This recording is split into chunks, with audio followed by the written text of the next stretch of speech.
Let's go ahead and open up the driver's side door. Now right over there at the bottom is the primary hood release lever. Pull it. In front of the vehicle, right on top of the Mazda emblem right there, just lift up the hood a little bit and then put one finger right in there and then push it right. So push it right, lift up the hood, and that's the latch we're pushing right on. Now get the prop rod and put it right over there in that slot with the arrow marking it and pull it back a little bit to secure it. So we'll talk about all the fluids, the windshield washer fluid, engine oil, coolant, brake fluid, and also why there's no transmission oil dipstick and why there's no power steering fluid at all. Let's get started with the brake fluid. The brake fluid reservoir is there. To get an idea of the brake fluid level, look at the side. There are two markings on it, maximum and minimum. If you cannot see the level clearly, try wiggling that reservoir a little bit and you'll see the fluid inside slosh and then you'll be able to get a better reading. Now the way the brake system works is you got three main components to it. You got the brake pedal, you got the brake fluid, and then you got the actual brakes. The only thing that connects your brake pedal to the brakes is the brake fluid. So obviously it's very important. Now if you want to make sure that it's in good condition and that there is enough of brake fluid.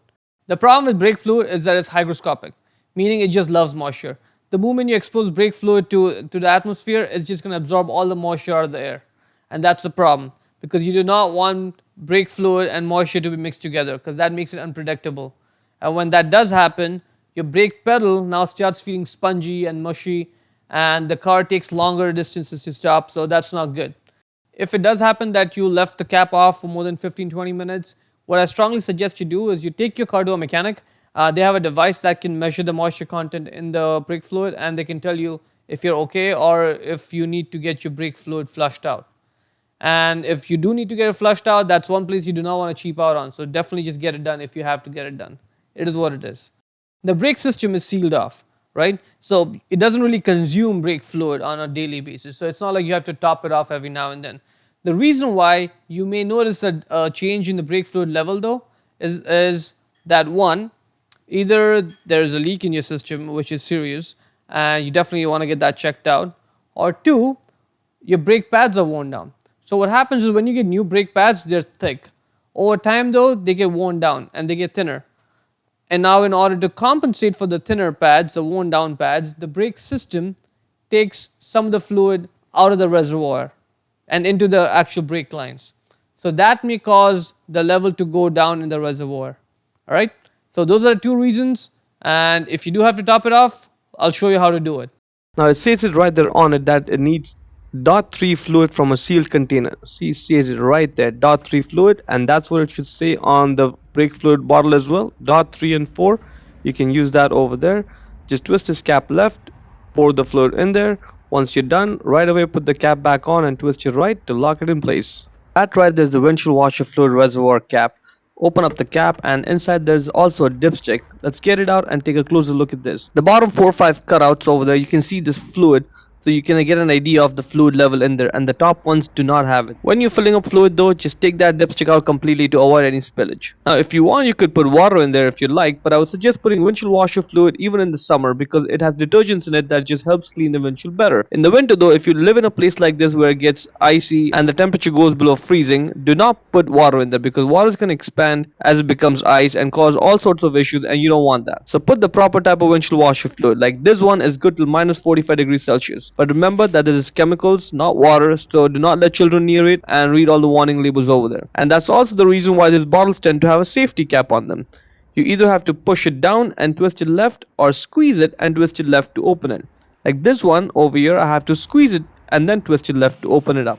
Now hold the bottle the way I'm holding. One hand on the top and one on the bottom. The bottom hand is what controls the fluid flow.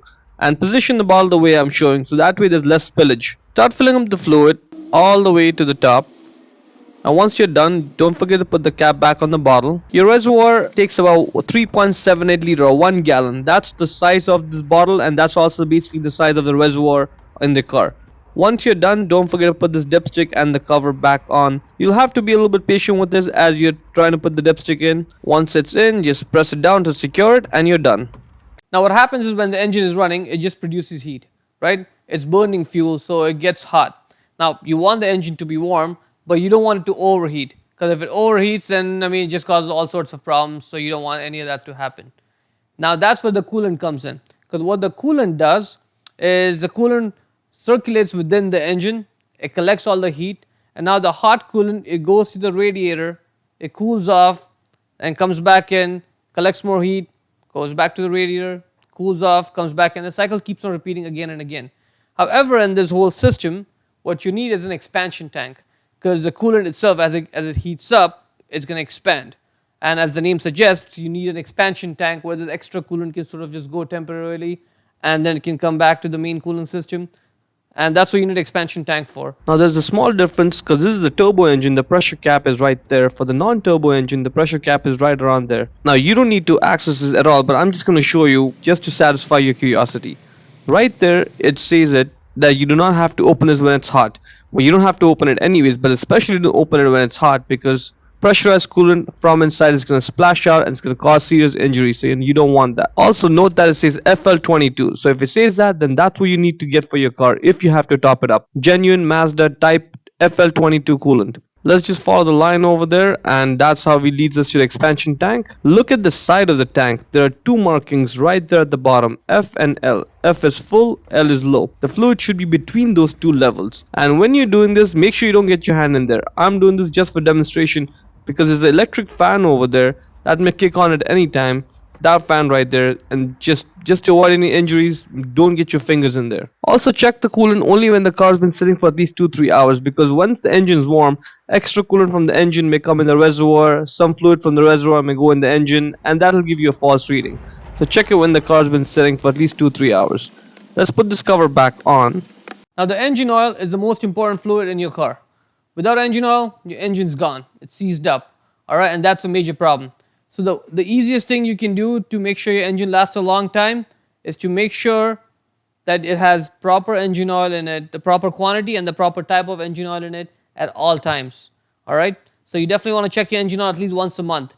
Don't wait for that warning indicator light to come on your dash. By the time it comes on, it's too late. And if you're in the middle of nowhere, you may not even have a way to go get new engine oil and top it off. So just check your engine oil level once a month at least. Now the reason why the engine oil is so important is because if you open up that engine, you will find there's hundreds of small pieces which are so close together, working at high speeds, under high temperature, and they just keep on going on for such a long time. And the only thing that prevents the metal parts from rubbing against each other is the engine oil. Alright?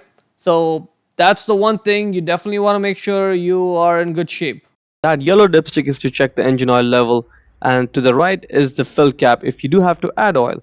You will need a piece of rack to check the engine oil level, and it's nice to have a funnel if you do end up having to fill up oil. Put one finger right there and pull the dipstick out straight. So what we'll do is we'll wipe the oil off this dipstick, then put it back in the engine, and then pull it out and get a fresh reading. But before we do that, let's just take a closer look at this dipstick. You see there are two holes on this, minimum and maximum. The oil level should be between minimum and maximum. If there's not enough oil, that's not a good thing, because the engine does need to have enough oil to lubricate. But if there's too much oil, that's not good either, because that leads to excessive pressure and that causes oil leaks over time. So let's just put the dipstick back in all the way for now. Wait for a second, pull it out and get a fresh reading. In this case, the oil level is just about minimum. It's not bad, but we should ideally top it up all the way up to maximum. It takes about 1 quart, about 1 liter of oil to go from minimum to maximum. Let's just put the dipstick in all the way for now and look at the oil cap. Now mine is the turbo engine, and this takes 5W30. If it's a non-turbo engine, it probably takes 5W20. Just look at the oil cap and see what it says. Twist it left and get the oil cap out. Now if it says 5W30 for me, and so that's what it should say on the bottle as well, and your car needs synthetic oil. Don't put regular oil, put synthetic oil, even for the non-turbo engine. And this is where having a funnel helps, because this fill oil is all the way in the back, and if you just fill it up directly using the bottle, you'll end up spilling it everywhere. These big bottles tend to have a scale on the side, so you know how much oil you're filling in. Hold it the way I'm showing and start filling it up. And be careful not to overfill it, because you can always easily add more oil, but to take out oil is a lot more work. So add some oil and then wait for like a good 10-15 seconds, let the oil settle in, and then pull the dipstick out to get a reading. In this case, the oil level is just about maximum. That's good. We don't have to worry about taking oil out. This is good. Let's just put this dipstick back in all the way, push it down to secure it. Let's get the funnel out and put the oil cap back in the way I'm showing, and then just twist it right to secure it, and that's about it. Now the transmission fluid. I'm sure you're probably wondering where the transmission fluid dipstick is. It's not like the older cars. This car, this transmission is sealed for life. So there's no dipstick for us to just go and pull it out and check the quality and the level of transmission fluid.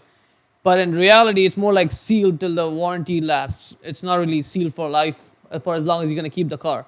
So if you're going to keep the car for a long time, what I suggest you do is every 100,000 miles or 160,000 kilometers, you can flush the fluid. There is a drain plug and there is a way to fill up the fluid. There's just no dipstick. That's about the only thing. But if you really want to just flush the fluid, you can do it. So every 100,000 miles or 160,000 kilometers, just get the transmission fluid flushed and you should be all set. Now, power steering fluid. There is no power steering fluid in this car because this is not a hydraulic based. The older cars used to have a hydraulic power steering system, and hydraulic systems had fluid in it, so there was a way for you to check the fluid and make sure it was topped off, good condition, all of that. But this car has electric power steering. So the way the power steering works is there's a motor that actually helps you turn the steering. So if anyone tells you you need to get your power steering fluid flushed, there is no power steering fluid in this car. It's funny, and the reason why I even mention is because in one of my previous videos for a 2017-2018 Hyundai Elantra, which again also has electric power steering, someone mentioned that they took the car to a dealership and the dealership technician suggested that they should get a power steering fluid flush, which had made no sense to me whatsoever. And I mean, just doesn't make any sense because there is no fluid to begin with. I mean, there's no point of having fluid in it. So if you're wondering where the power steering fluid is, there is none in this car, and that's one less thing to check and worry about. To close the hood, push the hood and get the load off the prop rod, get it out of that slot, put it back in its place, lower the hood and slam it shut. Hope you found it useful. Before we go, let me just give a quick shout out to Naya Motors Inc. for letting us use the car today to film the videos. They are a used car dealer here in Ottawa, Canada. Check out the link in description for their entire inventory.